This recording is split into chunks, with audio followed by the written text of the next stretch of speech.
The fifth all-time winningest coach in ACC history.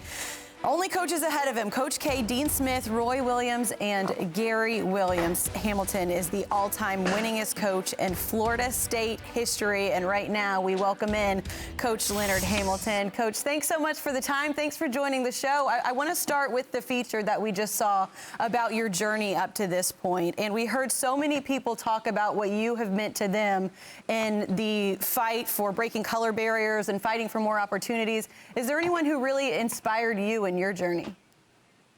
Well, I've been inspired by so many people along the way, but I had great mentors. I always tell people that I felt that my steps have always been ordered. Even when I tried to mess up and make wrong turns, it seems as though I've always been guided back in the right place. From my first coaching job with Lake Kelly at Austin Peay to Joe Hall, and then moving from that position to a head coach at Oklahoma State with great assistance, and to Miami. It just seemed like these right situations have always developed for me, and I've been able to match my level of interest and skills and ability with what appeared to be the skills that the job that I had the opportunity to coach at needed. So I've had a good ride. I've been in a good position, and I'm eager to finish very strong.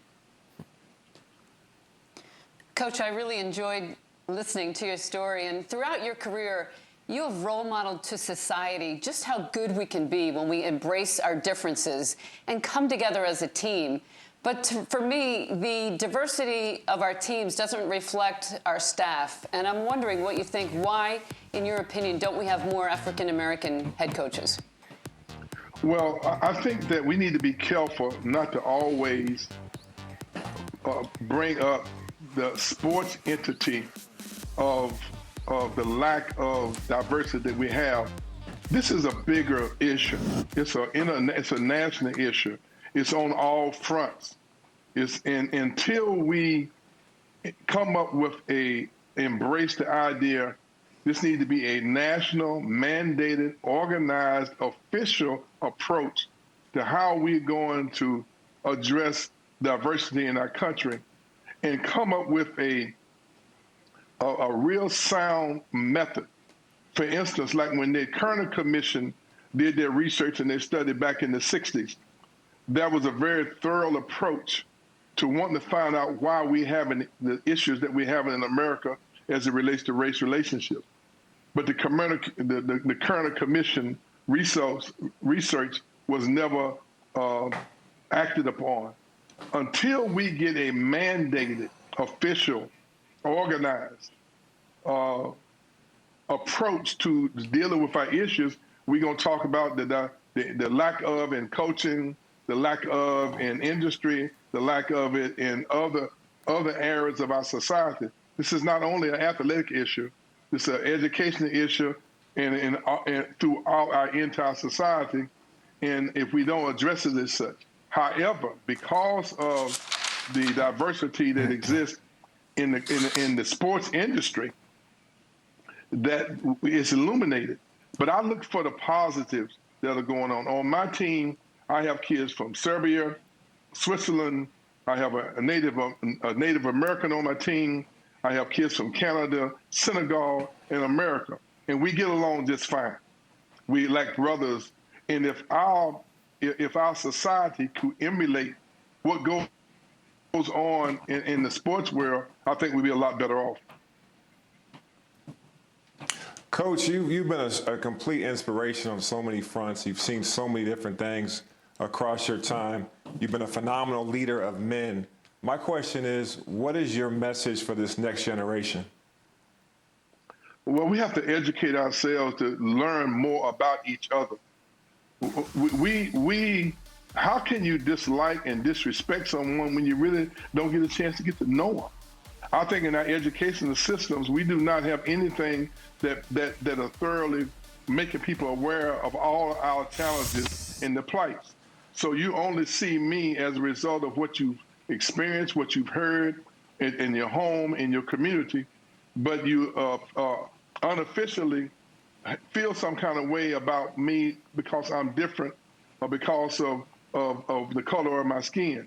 we got to find a way at an early stages with our young people in our education systems to really deal with the challenges that we have in our society.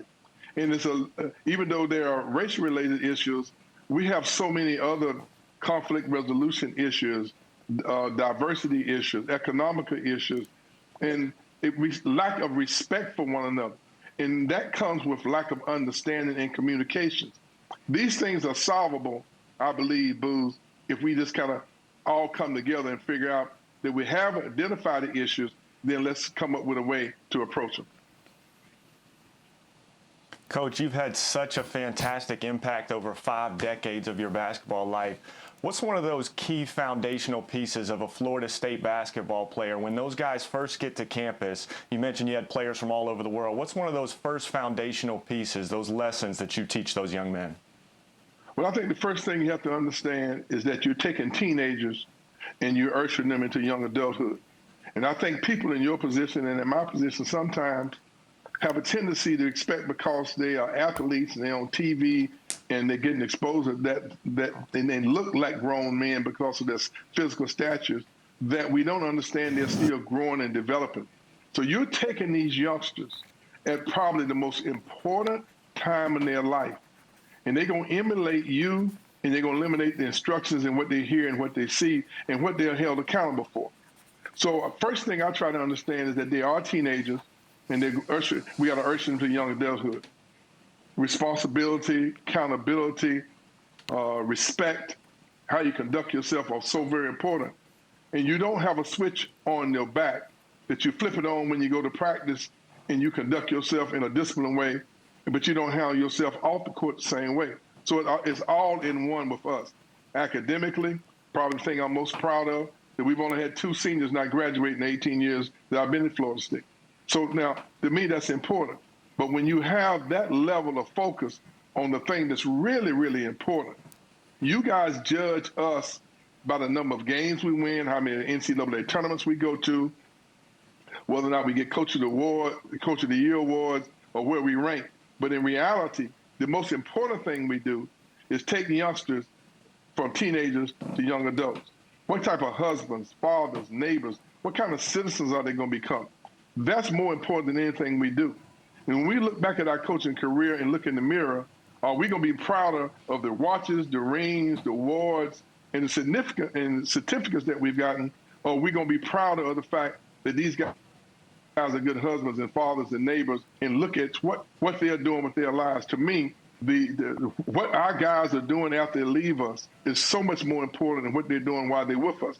You really can't truly evaluate the productivity and the success of what we do as coaches to maybe 5 or 6 years after guys have left us. That's when you should evaluate coaches. Man, Coach, that was well said and interesting. We could talk to you all day about your team, about life, about society. But I'm going to be the guy that's bringing it back to basketball, just because we want to ask you one question about your current team. You guys are in another COVID pause. You came out of the first one like gangbusters, and you're now in another situation. How are you guys handling it? Is it the same, or is it different than the first time? And how do you try to manage having the same results that you had the first time? Well, in the first place, our kids have been unbelievable. They've been excellent. They've maintained discipline. We haven't had any of the issues that other folks have. However, because of the mandates and because of the way things are being evaluated, we have unfortunately been affected when we really have very few or any at all issues from a being a positive standpoint, which I won't go into. But what we do, we try to stay connected. You know, like for instance, I gave our kids an exercise that we had a 2.5-hour Zoom call on just recently, where I divided all the games up into 4 different groups, and each group had to go back and analyze the game, 3 or 4 games apiece. They had to break them down like they're coaches and evaluate, talk about the positives, talk about the negatives, and then see what we could do to improve, just to keep those guys engaged and keep those guys thinking. You know, we have a challenge within where we are in the hierarchy of basketball, and we take a lot of pride in it. You know, we jokingly call ourselves the Blue Bloods because it's hard to catch up with the 75 or 80 years of successful successful basketball that most of the schools in our conference have over Florida State. For instance, when these schools were in the ACC or the Big East, Florida State was either independent in the Dixie League or in the Metro League. We can't duplicate that. So we're trying to coin our own phrase. So we're taking the blue blood symbol and that badge, and we wear it with a lot of pride. But what comes that there's a lot of responsibility to be on point and to be focused, to try to carve out our own little niche in the basketball hierarchy. We're taking that seriously. I expect our kids to come out with even more fire, more aggressiveness, and more determination than we did the last pause that we had. Well, Coach, we're certainly looking forward to seeing you guys get back on the court and hope that everybody's healthy. We started that story off, Coach, with you singing the gospel, and it is Sunday morning. So I didn't know if you had a quick one-liner for us before we go. Are you warmed up? Oh, yeah. Hey, listen, let me hit one for you. I really love the Lord. Coach Ham taking us to church this morning. I really love the Lord. Yes. You don't know what he's done for me. He gave me the victory. I love him. There it I is, love Coach. him. I really love the Lord. Amen. Hey, Coach, thank you so much for the time. Thanks for the blessing there. We look forward to seeing you guys back on the court soon. All right, buddy. Nice seeing everybody. Thanks, Coach.